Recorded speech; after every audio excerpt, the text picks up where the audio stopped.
Si eres una persona religiosa, estoy seguro que al menos una vez te ha tocado escuchar en tu iglesia, parroquia, templo o salón del reino una barbaridad sin pies ni cabeza. Un comentario que en su momento puede que hayas tomado muy a pecho y con seriedad, porque además quizás fue dicho por una persona importante dentro de tu círculo religioso, pero que con el pasar del tiempo comprendes lo tremendamente irrisorio que fue, lo absurdo, lo fuera de lugar. Este fue mi caso en los Testigos de Jehová, en donde ahora compartiré con ustedes dos experiencias en las que nos daremos cuenta de cómo ciertos comentarios, en este caso relativos al Armagedón, y dichos por importantes personas, cuando se analizan y desglosan, simplemente se van por la borda, debido a la carencia de sentido, debido a lo irreal. Para comprender del todo este video, los invito a un ejercicio mental. Imaginen por un momento que efectivamente el Armagedón que tanto esperan los testigos de Jehová es real y ocurre. Sí, puede sonar toda una utopía, pero aventurémonos e intentemos imaginar este escenario. Primero que todo, la pregunta que nos surge, ¿cuándo llegaría este Armagedón? Recuerdo que cuando yo era pequeño siempre me imaginé en que el fin llegaría a medianoche, en oscuridad, con lluvia, con sonidos de sirenas, bomberos, policías y mucha gente gritando. Nada más alejado de una buena película de terror. Y claro, en aquel momento no comprendía que si aquí en Chile eran las 3 de la mañana, en Japón, por ejemplo, eran las 3 de la tarde. Eso no lo sabía. Por lo tanto, aquel pensamiento de vincular la noche con el Armagedón mundial carecía de sentido. Y claro, era solo mi mente conectando el miedo a la noche y la paranoia del fin. Respecto a esto, y en una comida de mi congregación, en esos típicos paseos de congregación que se hacían, y sin tanta formalidad, recuerdo a un anciano hablar sobre este tema. Él dijo que, según él, lo más probable y lo más razonable sería pensar que el fin llegaría puntualmente e in situ para alguna conmemoración o memorial. Esto porque en estas ocasiones es cuando todos los testigos de Jehová están en los salones del reino de manera casi sincronizada, y más allá de las diferencias horarias de un país a otro, Jehová tendría que actuar con sabiduría y hacer que de una manera u otra todos los testigos del mundo se resguarden en los salones del reino. Y esto lo comparaba al arca de Noé, en donde adentro solo tendría que ser todo paz y júbilo, y afuera la gente moría y rogaba entrar a los salones, pero la puerta ya se tendría que haber cerrado por completo. Y sí, para un adolescente incauto como yo, esto era bastante razonable, y si lo decía un anciano, con mayor razón lo era. Pero claro, con el pasar del tiempo te das cuenta de lo irrisorio de todo esto, porque bajo esta lógica y siguiendo la misma línea, en un memorial casi la mitad de los asistentes son invitados, estudios de los testigos, conocidos mundanos de los testigos, colegas de trabajo o compañeros de escuela mundanos, familiares mundanos, en síntesis, gente no bautizada, la que en teoría no tendría que salvarse a primeras, porque recordemos que según los testigos, el bautismo es un requisito fundamental para la salvación. Ojo, no te lo asegura ni garantiza, pero ya sería dar un primer paso a ello. Así es que toda esta gente, muy buena gente, pero no testigo de Jehová, ¿cómo podrían eventualmente salvarse y no morir en el Armagedón? Simple, aceptar a Jehová, ponerse de parte de él y hacer su voluntad. Sin embargo, y en la práctica, ¿qué implica para un testigo aceptar a Jehová, ponerse de parte de él y hacer la voluntad de éste? Sí, someterse de lleno a la multinacional Watchtower Bible and Tract Society. Punto. El testigo de Jehová no concibe en su mente la idea de una relación con el todopoderoso creador del cosmos sin la Watchtower humana de por medio. Por lo tanto, si toda esta gente que no es testigo de Jehová aceptara por ejemplo a Jehová, pero rechazara de plano firmemente a la Watchtower, eventualmente tendrían que perecer, a excepción por supuesto que revoquen su pensamiento en contra de la organización. Y sí, arrepentirse a última hora y cuando al fin ya llegó, es demasiado tarde. Pero yo me arrepentí y ahora reconozco a Jehová y a la organización. ¿Por qué no lo hiciste antes? Tuviste todo el tiempo del mundo y jamás lo hiciste, y ahora lo dices así tan a la ligera.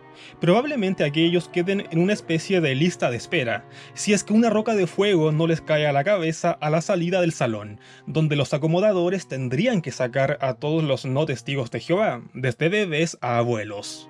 Imaginen la angustia de ese testigo que sabe que toda su familia no testigo, aquella que incluso rechazó las invitaciones para asistir al memorial, morirá. Y ni siquiera morirá, sino que se destruirá. A este angustiante punto volveré un rato más.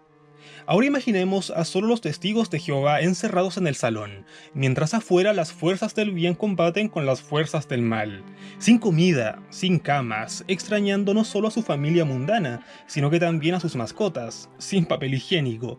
Imaginen la angustia, no hay medicamentos, no hay ropa de vestir, no hay pan, y el caos de afuera probablemente genere cortes de electricidad, de agua y gas, por no decir la caída de las redes móviles, ya que los satélites mundanos y las antenas de teléfono también tendrían que colapsar.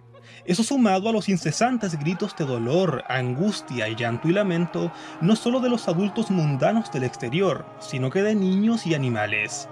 ¿Es eso motivo de paz y júbilo? En este punto retomaré lo que había dejado en pausa anteriormente, en cómo ese testigo de Jehová tendría que vivir y presenciar la muerte, la aniquilación y la destrucción de sus familiares y parientes mundanos. Aquí citaré a otro hermano, de esos hermanos que venían de otra congregación a dar el discurso público a la tuya. Él tocó un día este aterrador tema y explicó a su manera el cómo el testigo de Jehová leal probablemente viva este proceso. Él dijo que cuando el gran día de Jehová caiga sobre los inicuos y sean nuestros parientes mundanos los candidatos a la muerte, Jehová simplemente les endurecería los corazones a los testigos, de manera que no tendrían que sentir pena alguna por el derramamiento de sangre de sus parientes.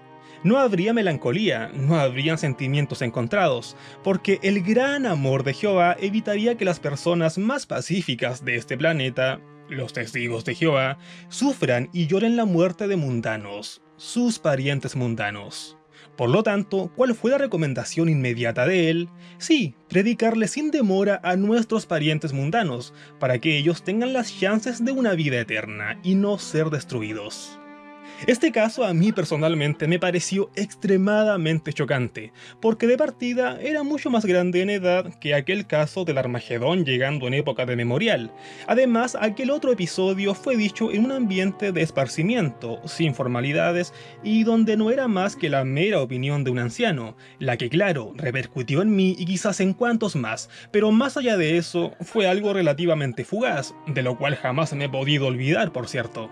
Sin embargo, este otro caso, vaya que era distinto, porque fue dicho desde la plataforma, en un discurso público, y presentado a los testigos de Jehová como alimento espiritual al tiempo apropiado, a pesar de que en ninguna parte de la Biblia se mencione esto. Repito, en ninguna parte de la Biblia se menciona que Dios endurecería los corazones de ciertas personas para que no sufran cuando sus seres queridos estén siendo destruidos. Tal como lo hice con el ejemplo anterior, imaginemos la escena. Imaginemos que somos testigos de Jehová y estamos viviendo el pic del Armagedón, en donde nuestros parientes que rechazaron a la organización están siendo destruidos. Pero afortunadamente nosotros no sentimos melancolía alguna, porque el gran amor de Jehová endureció nuestros corazones.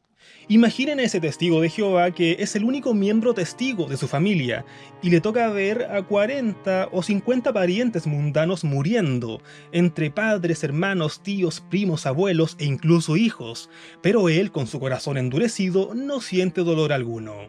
Imaginen esto a escala mundial, una real película de gore y terror.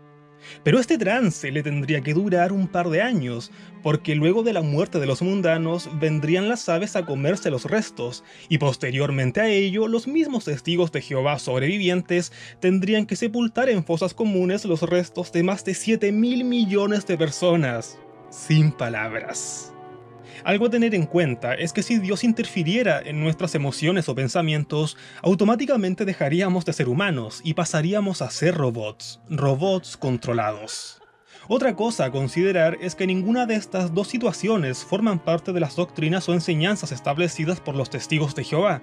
Por eso no quiero generalizar, porque también estoy consciente que hay muchos testigos de Jehová cautos a la hora de hablar. Estas situaciones fueron solo corazonadas de hombres, las que se quiera o no, sí influyen en la mente del testigo de Jehová que está más abajo en la pirámide, quienes por supuesto no las meditan y solo las aceptan. Me preocupa puntualmente el caso de los niños, quienes crecen con imágenes apocalípticas llenas de dolor y angustia, pero que eso lo tienen que relacionar a ciegas con el amor y la bondad del Creador universal. Con este video quería dar a entender el cómo simples palabras de hombres pueden, sin ningún tipo de base o sustento, generar un enorme caos mental en gente incauta, como fue mi propio caso. Estoy seguro que ustedes también tienen más de alguna experiencia parecida a estas, y si es así los invito a que la compartan en los comentarios. Sin más, un fuerte abrazo y cuestiónenlo todo. Adiós.